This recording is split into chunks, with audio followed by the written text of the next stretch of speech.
Ang balita naman, patok na merienda ngayon sa Lawag City, Ilocos Norte ang Malunggay Mickey.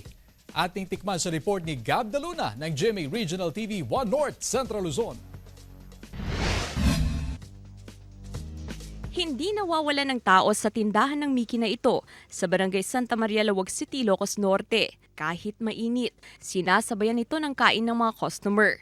Gaya ni Jelly na dinarayo ang Malunggay Mickey. Nay mas met ma'am ta kanain kami yung umay da kam no kadala kay ko lalo no umay da ag basketball. Ito no kat panganan mi ma'am. Adu kam no ka umay dumay dayo kam no ka ma'am. Naraman nam digdi ko mang kaslang tay anatay malunggay na ma'am.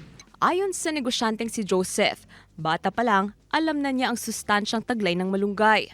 Katunayan, may tanim silang malunggay sa bakuran. At ang mga freshly picked malunggay leaves, inihahalo sa paggawa ng noodles.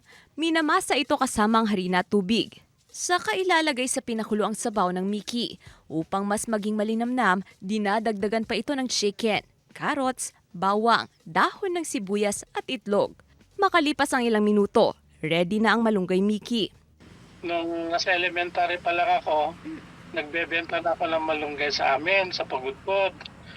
Ngayon, naging kaugalian na namin ng kumain ng malunggay, paborito ng mga anak ko, paborito ng asawa ko.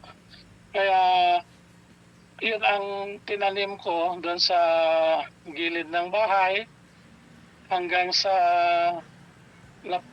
pag-isipan ko na gagawin itong Malunggay Mickey.